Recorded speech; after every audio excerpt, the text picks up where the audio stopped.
todos e bem-vindos ao segundo dia do webinar Einstein da Manhã. Hoje vamos pular toda aquela enrolação de ontem, toda aquela faladeira.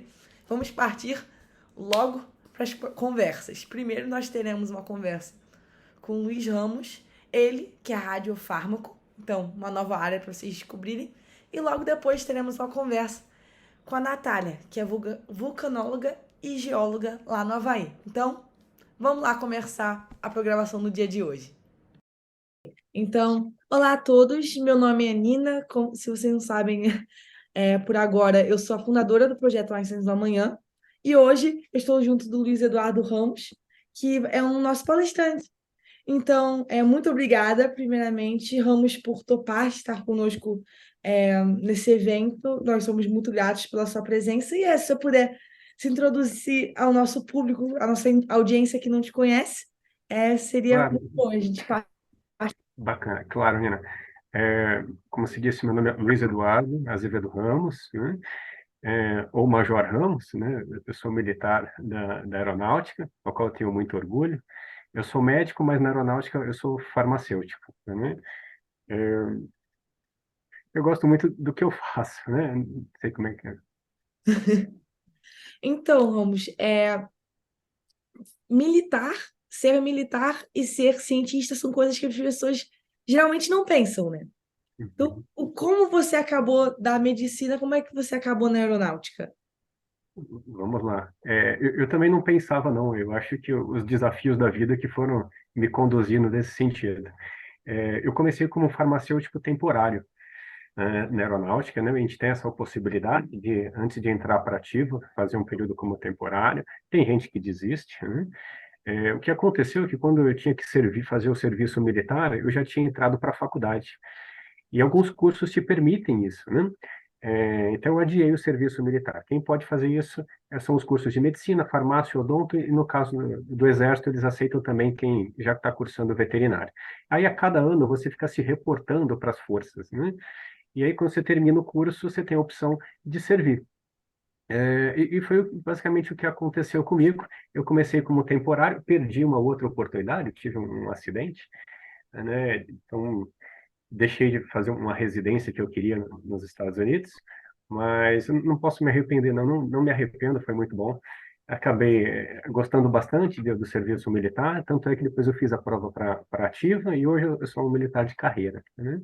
Como militar de carreira, é, eu acabei caindo numa área que era muito diferente para mim, né? Eu acabei caindo no setor de medicina nuclear, então eu me tornei um radiofarmacêutico. O que que é o radiofarmacêutico? Às vezes é uma profissão menos conhecida, é até um ramo da farmácia, né? Menos difundido, é uma área que nem toda faculdade acaba dando uma ênfase para esse segmento, porque ele é bem restrito, né?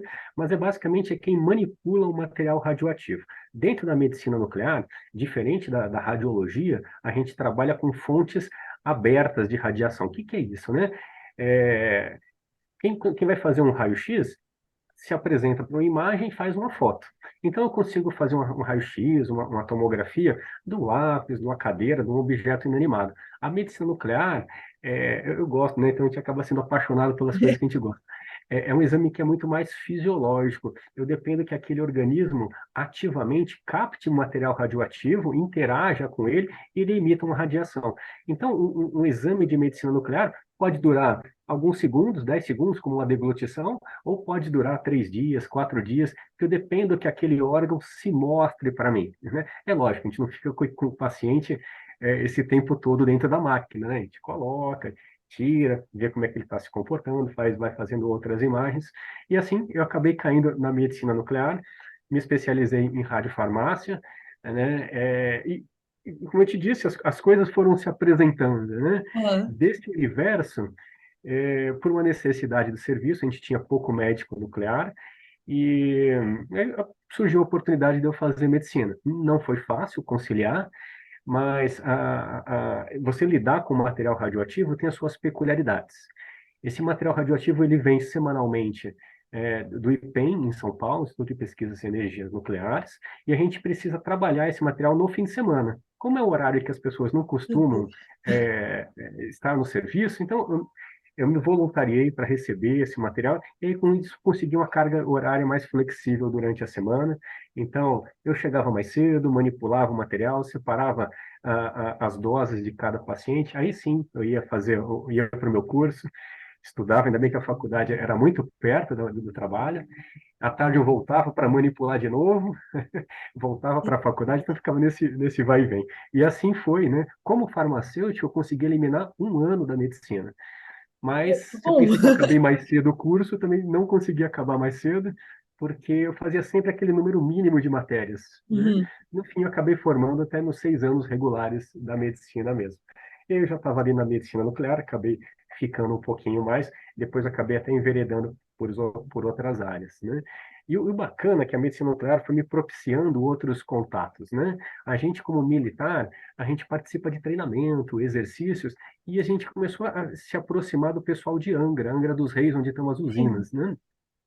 Existe um grande hospital de referência para esse segmento, para esse caso de acidente, que é o Hospital Naval Marcílio Dias, um hospital que é da Marinha, que fica no centro do Rio, em Lins, né? E ele é uma unidade de referência para os radioacidentados. Tanto é que foi o hospital onde trouxeram aqueles pacientes vítimas do acidente de Goiânia, né? Acidente radiológico, não é nem nuclear, acidente radiológico. Ainda bem que a gente já tinha essa unidade de resposta, unidade militar. E a gente começou a participar desses treinamentos.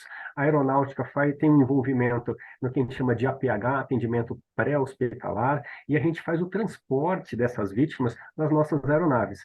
Faz tanto em helicópteros como em asas fixas, né, os aviões, né? Então, a gente acabou se especializando nisso. Dessa especialização, né, de fazer o transporte dessas vítimas, eu acabei sendo convidado para ir para Brasília para atuar num segmento que a gente chama de bens sensíveis. Na verdade, o nome completo disso a gente chama Controle de Exportação de Bens Sensíveis. Pô, não ajudou muito, né? O que que é um Não. bem sensível? Eu sei, é diferente, e foi diferente para mim Não, também, é né? muito diferente, A que é uma gente, área, quando a gente pensa em farmácia, ninguém.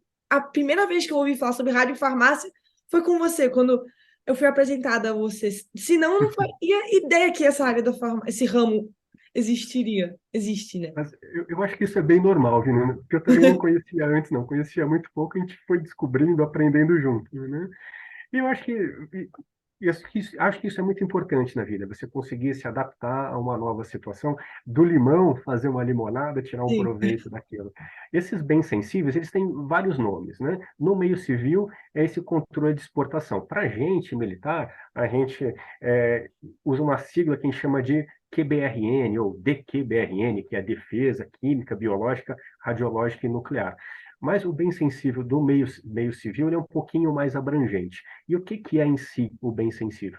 É tudo aquilo ou um componente que pode se transformar ou ajudar a produzir uma arma de destruição em massa. E o que é uma arma de destruição em massa? Pode ser uma arma nuclear, pode ser um grande míssil, pode ser uma arma biológica ou uma arma química. Esses são, na verdade, os 4 segmentos. E quando a gente lida com esse controle de exportações, a gente procura criar listas dentro desses 4 segmentos do que um país pode ou não pode transferir. É lógico, grande parte desses bens eles têm um uso duplo, ou dual use, como a gente costuma dizer, porque é muita coisa de transação internacional, né? Então, esses são os termos mais comuns. Então, é importante que a gente tenha essas listas e siga elas. Cada país estabelece as suas, mas existem algumas entidades internacionais que a gente precisa acompanhar para estar inteirado, né? Saber como e a gente se portar como país, né? Desse segmento dos bens sensíveis, eu passei a acompanhar muito mais a área biológica, né? Já que eu sou médico e Sim. farmacêutico, então, atuando em Brasília, a gente começou a lidar um pouquinho mais com a defesa biológica, e a gente se aproximou do Tratado de Não Proliferação de Armas Biológicas, o Tratado de Proibição de Armas Biológicas. Existe também o Tratado de Proibição de Armas Químicas, que dá sigla OPAC, que é uma entidade robusta, né? Essas 2 unidades são juridicamente vinculantes porque eles são bastante universais. Então, eles são vinculados ao sistema ONU, né? Por exemplo, a OPAC, ela responde diretamente ao Conselho de Segurança da ONU. A CEPAB, que é também da área biológica, também responde. Só que a CEPAB é muito menor. E das outras áreas, né, como eu falei da nuclear, existe também um grupo de supridores nuclear, ou NSG, que também é vinculado à ONU, mas esse é muito mais um grupo de países, não chega a ser tão universal. Quando a gente fala que um tratado ele é universal, é que ele pega pelo menos uns 180 países, assim, a Pelo maior menos, parte do globo. É bem abrangente, né? A pelo química ainda é menos muito mais 180 países. universal. A química acho que está em torno de 190, 93 ou 95 países. São poucos os países que não estão vinculados à OPAC. A OPAC ela é robusta porque ela tem um braço na indústria química, né? E isso ajuda um financiamento, diz respeito a inspeções, né? É uma área bem interessante. E existe um outro grupo que é um pouquinho além do químico, biológico, radiológico nuclear, que é a área missilística, que está muito envolvido com a área nuclear. Também existe um grupo para isso, que não chega a ser um tratado tão universal. O nome desse grupo chama MTCR, que é o grupo desses países que tentam adotar um regulamento Uhum. para esses veículos de lançamento. Lembrando que o míssil, a gente sempre pensa em explosivo, mas ele também pode levar como carga uma arma nuclear, pode levar uma arma biológica ou química, né? A gente chama isso de vetor, né? Nossa, quanta coisa diferente, né? Não, A mas é primeira vez que legal. eu comecei a lidar com isso, eu também fiquei muito assustado, mas depois a gente vai se acostumando, né? Hoje eu lido muito mais com a biológica. O que que eu faço mais hoje, né? A gente acompanha esses tratados internacionais. Lógico, quem fala pelo Brasil é sempre o corpo diplomático, mas a gente tem que estar ali no pé do ouvido, acompanhando, porque existem alguns discursos que o corpo diplomático ele acaba entrando, né? É, Vou dar um exemplo, para você, um exemplo bem prático de uma situação que a gente viveu, né? A gente estava numa conferência da ONU e, de repente, determinada ONG, ela lançou uma situação assim, olha, precisamos banir em definitivo o uso de metal pesado em saúde. Aham. Parece legal. Esse é um discurso que, em geral, o embaixador ele cai, ele aceita, ele vê como com bons olhos, porque é bonito, né? Aí a ONG ela mostra aquela imagem do metal pesado sendo comido por um peixinho pequeno, aí vem um peixe maior, e aí depois o Aham. pescador pega esse peixe, aí ele serve à família, aí aquele metal pesado, o chumbo, o mercúrio vai se acumulando até que começa a trazer sintomas para a família. Mas aí, esse é o tipo de discussão que a gente tem que ir lá e pedir para ele segurar. Mas por quê? Vamos lá. Isso interfere nos interesses do Brasil, né? De que maneira? Hoje, os nossos frascos de vacina, eles são multidose. Então, quer dizer que, assim, de um frasco de vacina, eu consigo vacinar várias pessoas. E o que que eu uso como conservante? Eu uso o timerosal. O timerosal, não sei se você lembra, Nina, não sei se você pegou aquele, quando a gente se machucava, aí tinha aquele antisséptico com o mercúrio cromo, que ardia a beça quando a gente passava na pele. Eu acho Esse que não é o peguei isso. timerosal. Com certeza seus pais vão lembrar muito bem dele. A gente tinha que ficar soprando, ardia a beça, toda criança tinha medo, não de se machucar, tinha medo do curativo. Então, esse é o tipo de discussão que você tem que pedir para o embaixador, o diplomata, travar, porque isso afeta diretamente o interesse do Brasil. Imagina a gente ficar sem produzir aí um frasco de vacina, por exemplo, hepatite, né, entre outras, né? E aí, à medida que você argumenta, outros países acabam te dando força, né? Mas é uma discussão que é interrompida, né? Esse é só um exemplo pontual de coisas que podem acontecer. Em geral, as discussões são muito mais de texto, ajuste. Por que que é importante a gente acompanhar esses textos? Porque como ele é um tratado que é juridicamente vinculante, quando é decidido lá na ONU, automaticamente a gente tem que incorporar no Brasil. E aí as outras leis dentro do país precisam sofrer algum ajuste, né? Lógico, não é imediato, isso tem toda uma tratativa. Acho que eu falei demais, né, Nina? Não, não falou. Eu tô tentando processar, porque é tanta coisa, tão diferente. Porque quando a gente pensa, pelo menos, nessa versão bem estereotipada de um cientista, você pensa alguém em um laboratório, fechado, sozinho e não interagindo com ninguém. Claro, vamos dizer um lado, você lidando com material nuclear, você tem que estar sozinho para não ter aquele risco de contaminação, mas esse lado da ciência com a diplomacia é muito interessante. Você atuava mais, então, nessa área de ver os documentos antes de serem aprovados pelo país e regulando os discursos, ajudando bem os diplomatas a a ver os discursos. Tem mais alguma nessa área, vamos dizer, junto com a diplomacia, tinha mais áreas, tinha mais funções que você ocupava? Vamos lá, quando a gente usa aquela sigla DQBRN, Aham. né, trazendo bem para o lado militar, isso sintetiza um espectro de ação que é muito amplo, né? Quando tem um vazamento, então a gente precisa ter uma equipe que vai fazer a identificação, a contenção. Existe o segmento de saúde que vai fazer a remoção e lidar com essas vítimas. Então, a gente falou do segmento militar. Existe o segmento aí de contramedidas, que é o laboratório, o uso de EPIs, o segmento tanto do APH como o segmento do hospital, e também existe esse segmento das normas internacionais. Então, parece uma coisa tão isolada, mas quanta coisa que não se desdobra de uma única ação. E cada uma dessas letrinhas, elas têm uma área de pesquisa, né? Pesquisa e desenvolvimento. A química e a biológica atuam muito mais no laboratório. A gente tem alguns laboratórios militares que fazem pesquisas exclusivas nisso, né? Hoje, na área biológica, né, o Brasil tem laboratórios muito importantes, né, laboratórios que fazem defesa biológica, e a gente tem laboratórios de nível 3, mas o Brasil não tem laboratório de nível de biossegurança 4, que a gente chama de O inglês que de que é BSL-4. nível 3? Então, vamos lá. Cada agente biológico, ele é classificado em níveis, conforme a sua periculosidade. Então, assim, o nível um é o nosso lactobacilo do Aham. Yakult, né? Que é um agente biológico que não é patogênico. O nível 2 passa a ser patogênico, mas que existem medicações, existem formas de controle. O nível 3 já é um patógeno mais robusto, que é mais infectante, pode causar, ser mais letal, e em geral eles podem ser transmissíveis pelo ar.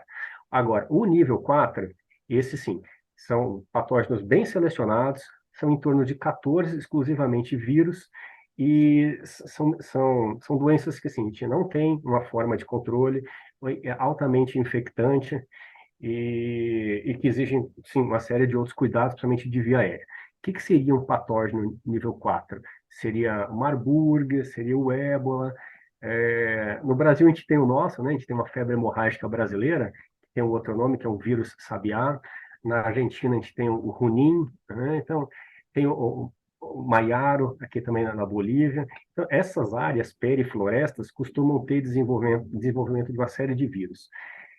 E o Brasil tem discutido essa questão do laboratório de nível máximo de biocontenção, que seria o NB4. Então, é uma discussão que a gente tem levado adiante, não só pela defesa, muito pelo contrário, o principal uso dele é da saúde, do Ministério da Agricultura e da Ciência e Tecnologia. A gente defesa é só o quarto pé para evitar aquele uso inocente ou deliberado de uma pesquisa que tem aquele uso duplo.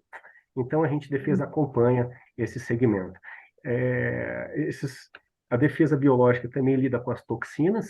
Toxinas é uma área de permeio entre a química e a biológica, uma área de penumbra entre as duas grandes áreas, porque a toxina ela é produzida a partir de um agente biológico, apesar de ser sintetizada, apesar de ser um composto químico, né? A gente tem especial atenção com a toxina botulínica, com a ricina, saxitoxina, são algumas toxinas que a gente monitora.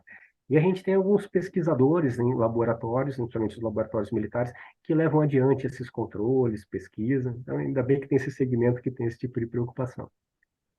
Pô, gente, Quanta coisa, né? não, é muita coisa. Você deu aula, não tem outra coisa para eu perguntar, porque eu tô aqui pasma. Eu não é minha área, né? Eu sou mais da engenharia da física, mas eu tô assim, não sei nem o que fazer. Então eu vou já ir para nossa pergunta final que a gente veio fazendo para os nossos palestrantes, os palestrantes que a gente entrevistou até agora, que é a famosa pergunta.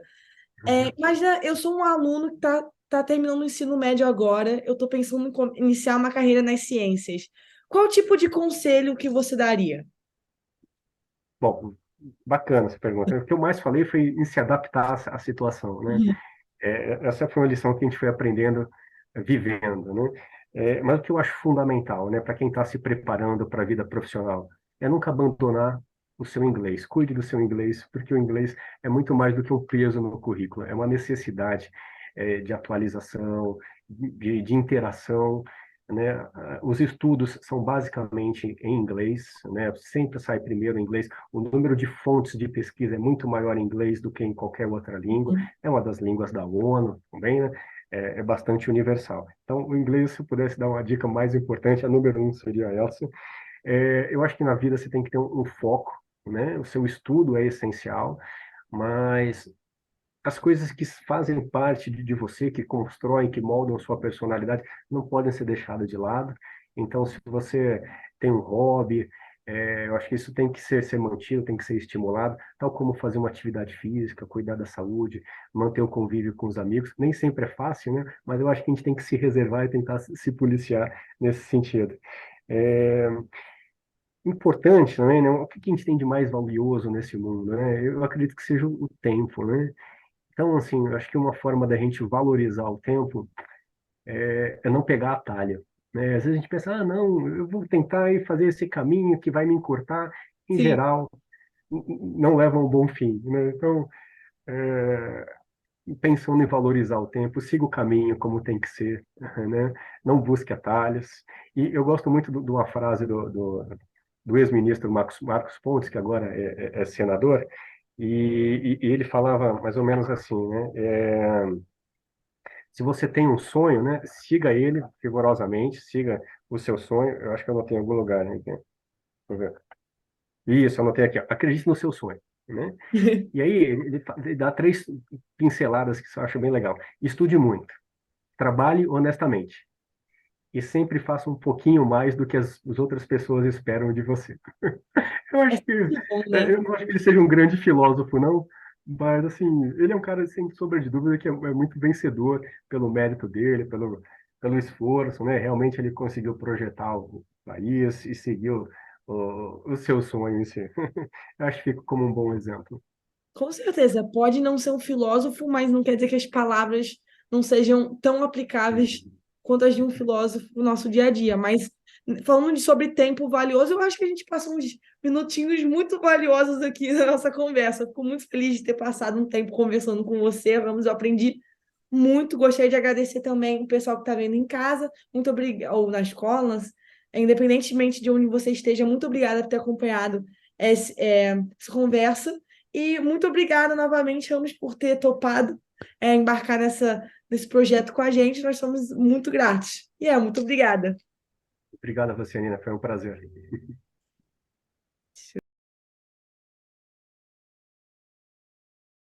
Bem-vindos de volta. Espero que vocês tenham gostado dessa conversa com o Ramos. Eu, honestamente, amei. Vocês terem uma ideia, eu nunca tinha ouvido falar da radiofarmácia antes dessa conversa, então eu certamente aprendi muito, muito mesmo. Ele deu aula. Só resumindo em poucas palavras essa conversa. Então tá, galera, partiu agora pro experimento do projeto da Science Page. Hoje eles prepararam mais um experimento maravilhoso para vocês, cortesia da Rafaela. Então, espero que gostem.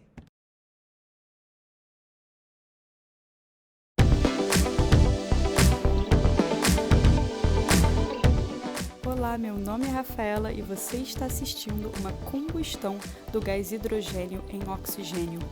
O nome desse experimento é o foguete porque dentro de uma nave espacial, esses dois gases principais reagem a uma temperatura extremamente alta para produzir uma grande quantidade de energia que leva a nave ao espaço. No laboratório, uma pequena demonstração pode ser feita inserindo os dois gases numa garrafinha PET, fechando-a com cuidado e colando a garrafa num canudinho que será inserido num pedaço de barbante preso aos dois extremos da sala.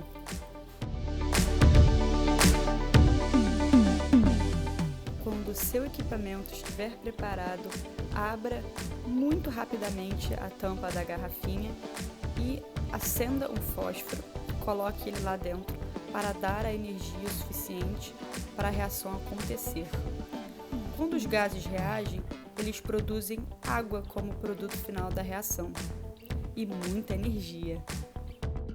O processo de extração do gás oxigênio do ar não é um processo simples. É necessário liquificar a mistura primeiro, depois usar a destilação fracionada para extrair o oxigênio em seu estado puro. Ao esquentar a mistura devagar, o gás que tem o menor ponto de ebulição subirá primeiro na coluna fracionária, assim dando para separar os gases, dependendo do ponto de ebulição de cada um.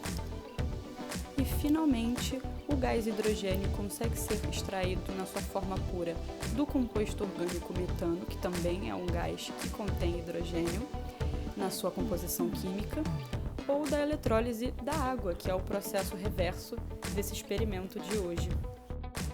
E assim se conclui a nossa demonstração de hoje. Espero que você tenha gostado bastante e até a próxima!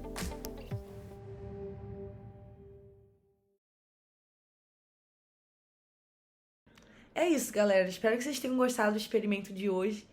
E agora vamos partir para a nossa segunda conversa do dia com a geóloga Natália.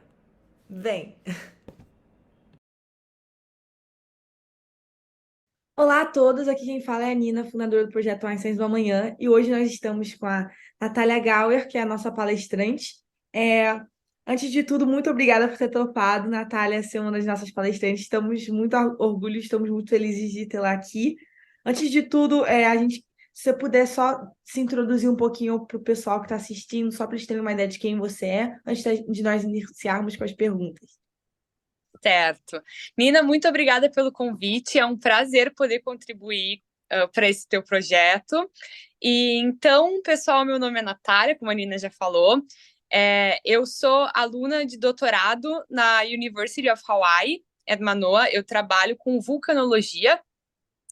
Fiz meu mestrado na Universidade Federal do Rio Grande do Sul, com vulcanologia também. E minha graduação, para eu chegar nos vulcões, né, foi em geologia, também lá em Porto Alegre, na Universidade Federal do Rio Grande do Sul. Nina, tu quer que eu fale mais alguma coisa sobre mim?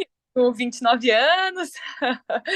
Ótimo. Tá ótimo, Nath. Tá. Só para te perguntar, por que vulcanologia, por que oceanografia, por que geologia? Tá. Então, na verdade, quando eu saí do ensino médio, eu nunca pensei que eu fosse me tornar uma vulcanóloga, né? Inicialmente, eu gostava muito de inglês, de literatura, de português, e eu comecei minha faculdade em letras no Rio de Janeiro, mas eu não gostei, então é muito comum, né? As pessoas trocam muito de caminhos ao longo da vida. Depois de 6 meses, eu decidi voltar para o Rio Grande do Sul, que é de onde eu sou, e lá a minha avó me sugeriu geologia. A Nona Sema falou: Nena, por que tu não faz geologia? E aí eu, que é isso, né? Eu pensava em oceanografia porque por causa do mar, eu sempre tive uma conexão muito legal com o mar. E a parte de ciências, assim, eu me interessava bastante, então, mas não a parte biológica, mas a parte de geografia física. E aí eu decidi testar a geologia, né? Que é a ciência que estuda o nosso planeta, as rochas, a Terra. Então, quando eu entrei na geologia, eu descobri um mundo novo. Eu comecei a me interessar muito, tem bastante trabalho de campo, bastante matemática, química, física e geografia, né? E aí, nessas atividades de campo, numa delas, eu entrei em contato com um professor. A gente foi para uma área que existiam rochas vulcânicas bem antigas, de milhões de anos atrás. E eu fiquei maluca quando cheguei na frente daquelas rochas lá. Eu falei, gente, eu quero estudar isso, quero entender melhor. E aí esse professor aí viu, né, meu interesse e me indicou para um grupo de pesquisa em vulcanologia. E aí, no meu 2º ano de faculdade, eu já comecei a trabalhar com vulcões, mas não foi nada que eu queria desde sempre, sabe? Foi algo que a vontade apareceu à medida que eu fui descobrindo o que era. Então, foi isso aí. Daí, quando eu comecei no grupo de pesquisa, eu disse, opa, eu acho que eu gosto disso aqui. E você diria que foi a coisa mais fascinante que você aprendeu, assim, sobre vulcões, sobre a própria vulcanologia durante seu trajeto? Eu sei que é difícil É muito mas mais você gostou, assim? Ai, o que eu mais gosto até hoje, né, é porque os vulcões, eles são a única forma da gente saber, da gente ter alguma informação do que vem lá de baixo, né, do material que vem do centro da Terra. Então, acho que é isso que é o mais fascinante para mim, é poder entender um pouquinho melhor o que acontece lá onde ninguém consegue ver. E te perguntando também, voltando para sua trajetória, como é que você foi parar no Havaí? Nos conta um pouquinho sobre isso.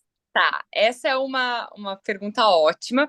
Quando eu estava terminando meu mestrado, eu já estava com planos de fazer um doutorado fora. Por quê? Eu já estava na URGS desde da minha graduação, depois mestrado na mesma instituição. Então é bom a gente mudar, nem que seja dentro do país mesmo, para poder refrescar as ideias, conhecer gente nova. E aí eu já tinha essa ideia de ir para fora do país.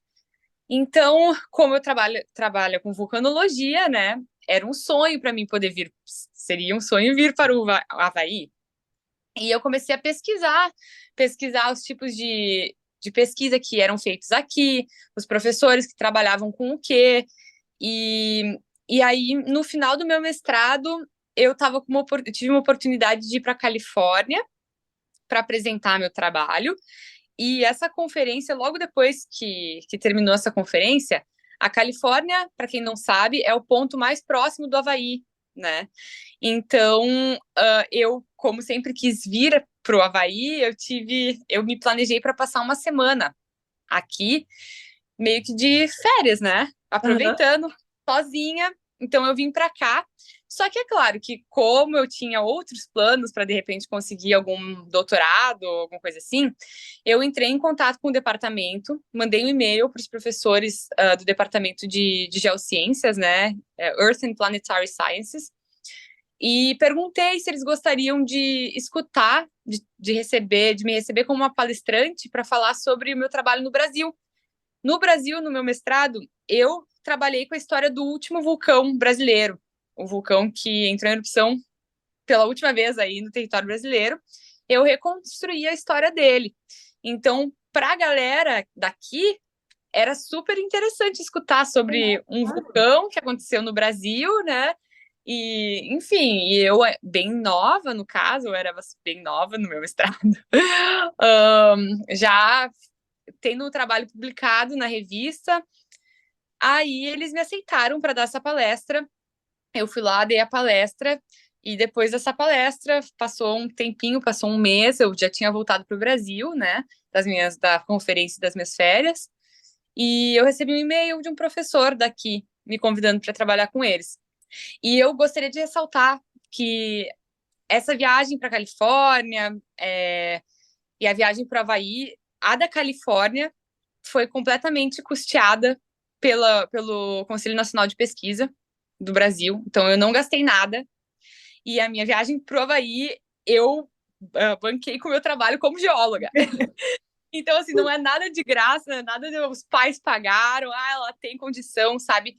Assim, gente, é claro, existe sim uma segregação no Brasil, né? E não é fácil o acesso para todos, mas eu espero que daqui a alguns anos isso mude. E quando a gente quer muito alguma coisa, eu acho que, assim, é possível. Existem oportunidades, mas a gente tem que ir atrás. Não é nada fácil. Não é nada fácil, mas tem que ir atrás. Sempre tem algum órgão que está querendo financiar pesquisa, dar suporte a estudantes que estão indo para conferências, ou, enfim, existem oportunidades.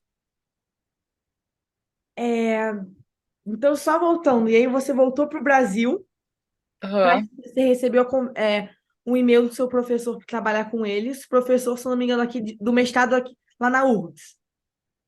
Isso. E daí, Isso. como você acabou na Califórnia? E aí, a universidade te mandou um e-mail, ou você foi atrás da universidade, você tinha palestrado? Foi assim, ó. Quando eu estava no final do meu mestrado na URGS, eu fui para a Califórnia para apresentar esse trabalho Passei no Sim. Havaí, apresentei, dei minha palestra e voltei para o Brasil. Tá. Peguei o diploma de mestrado e eu já estava meio que esquematizando com o meu orientador do mestrado para começar um mestrado na URGS, né? Porque, Aham. enfim, eu não queria deixar de fazer de começar o doutorado. Desculpa. Não queria deixar de fazer um doutorado de qualquer forma. Então, caso eu não conseguisse nada em algum outro país, né? Aham. Eu faria na URGS. E no caso, eu acabei começando por conta da pandemia. Isso é uma outra história, mas eu acabei começando um doutorado na URGS quando eu já estava, quando eu consegui vir para cá, eu continuei, é meio confusão.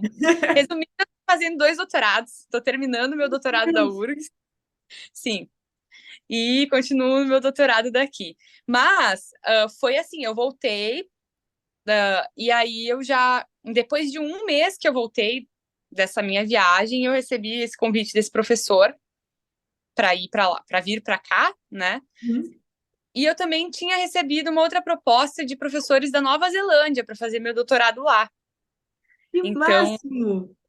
aí eu fiquei na dúvida, eu demorei um pouquinho para decidir, mas como eu gosto de surfar, gosto de clima quente, aí eu falei, acho que eu vou para aí, eu vou me dar melhor. Como foi você fazer 2 doutorados ao mesmo tempo? Eu imagino que sim, você teve que se organizar que nem uma louca, né, para fazer tudo Eu funcionar. tô, eu tô no caminho ainda, né? Eu tô terminando o meu do Brasil, esse é meu último ano, bem, vamos dizer. Então, tô trabalhando para publicar mais um artigo e defender a tese. E enquanto isso, aí foi complicado porque quando eu voltei e eu recebi o convite para vir para cá, começou a pandemia. Uhum. Então eu comecei a trabalhar na URGS com o eu passei no doutorado lá no processo seletivo e eu falei, meu orientador, o professor Evandro Lima, ele falou, Nath, começa o doutorado aqui, porque caso tu não consiga ir por causa da pandemia, tu tem alguma coisa? Aí eu, tá, beleza. Aí eu comecei. Só que durante esse ano, que foi 2020, eu recebi bolsa do CNPq, bolsa de doutorado, normal. Só que quando eu me mudei para cá, eu consegui vir, consegui tirar meu visto, foi uma confusão, mas deu certo. Eu cheguei aqui em 2021, fevereiro de 2021. E aí, a gente tentou, eu até entrei em contato com o CNPq para ver como é que ficaria a situação. Eu cancelei a minha bolsa do Brasil, lógico, porque daí eu estava recebendo do doutorado daqui, são 2 doutorados completamente diferentes.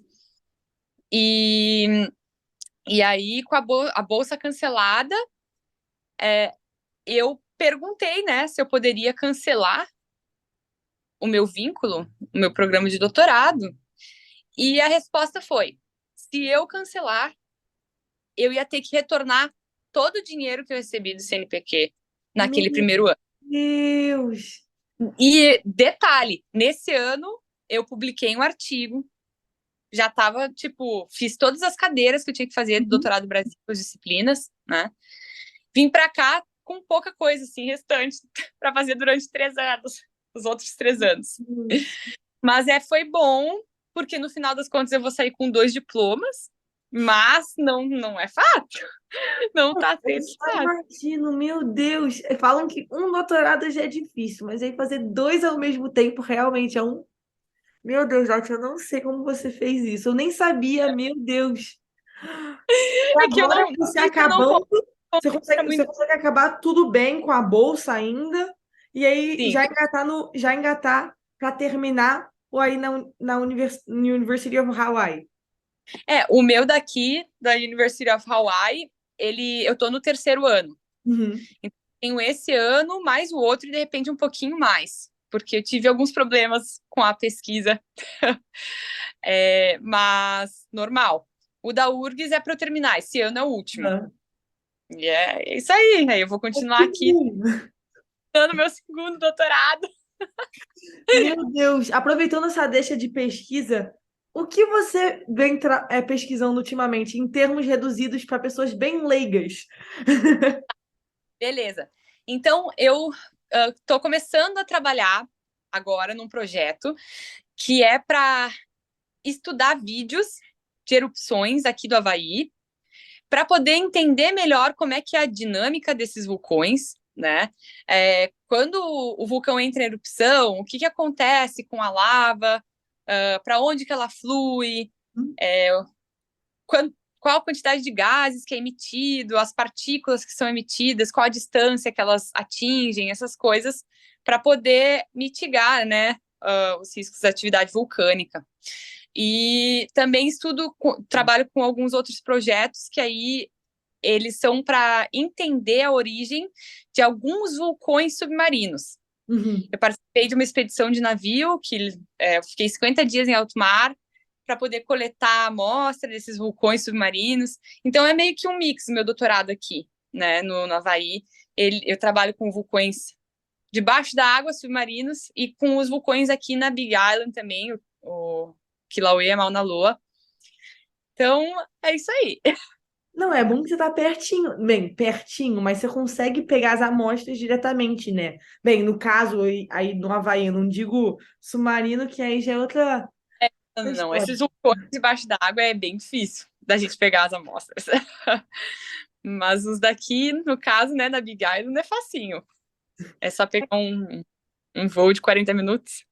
Pô, é muito perto, então. A É muito perto. distância de uma. Em todas as ilhas aí perto são uma distância assim entre 1 hora de cada um, você diria? Sim, você precisa É, pegar amostras é rapidinho. Bem, rapidinho. a Big Island é a ilha que fica mais distante, uma das mais distantes de Ah, Oahu, né? entendi. Então, 40 minutos não é nada de voo. Elas são próximas. Ai, que bom. Agora, para encerrar, a nossa última pergunta, é, que seria: qual seria seu conselho para um estudante que está acabando o ensino médio agora, está pensando em seguir uma carreira nas ciências? Tá. Meu primeiro conselho seria estude inglês. Porque hoje em dia a maioria dos artigos científicos são escritos em inglês, né? Se tornou a língua universal. Uhum. E leiam muito, se informem, conversem com pessoas, com cientistas de diversas áreas. Acho que a informação, se informar e ter o poder da língua, o domínio da língua inglesa, acho que esses são os dois conselhos assim maiores que eu daria. E Não, não desista, não desista. imagino, em termos de. Até a gente teve um palestrante, eu não lembro quem é, infelizmente, que também falou do inglês, que eu acho que. Meu Deus, eu não lembro o nome do palestrante que falou do inglês, mas que para saber o inglês realmente abriu muito mais portas, não em termos só de pesquisa, mas até em termos de conhecimento, né? Porque tem conhecimento está sendo desenvolvido fora, que infelizmente aqui no Brasil a gente não tem muito acesso. Bem, aí no Havaí eu acho que as coisas devem ser mais diferentes, porque é parte dos Estados Unidos, mas. Sim, pois é. Mas o inglês com certeza. Então é isso, gente. Muito obrigada, Nath, novamente, por ter Imagina! topado ser a nossa palestrante. Eu aprendi. Para quem não sabe, a Nath já tinha sido uma das nossas palestrantes ali no Esquenta ano passado, então nós já tínhamos uma ideia da trajetória dela, mas é sempre bom saber mais. Eu sempre aprendo muito com as conversas com você, realmente muito fora da minha área. Mas muito obrigada novamente por ter topado ter essa conversa comigo. Espero que vocês aí da audiência, da plateia, curtiram tanto essa conversa quanto eu. E muito obrigada novamente. E é isso, Claro, se gente. precisar, estou à disposição. Só chamar. Tá ótimo.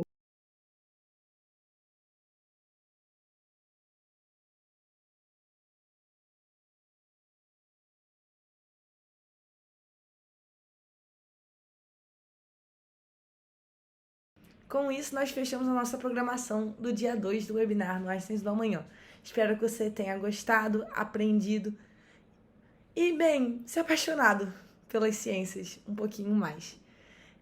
Como disse no dia anterior, nós deixamos um quadrinho de perguntas lá no nosso Instagram, do @Einstein do Amanhã, vai estar aqui na tela, para vocês fazerem perguntas, compartilharem algo que vocês aprenderam, algum comentário. E todas essas perguntas vão ser respondidas no nosso último dia de webinar, o dia 5. Então, vai lá para o nosso Instagram, também acessível aqui pelo QR Code lá da tela. Não sei se estou apontando para o lado certo, mas vocês entenderam. Também é acessível por lá, então só escanear que vai te levar direto pro nosso Instagram. Então tá, galera, muito obrigada por mais um dia bem sucedido de webinar e vou deixar vocês com a programação aqui na tela do dia de amanhã. Tchau, tchau!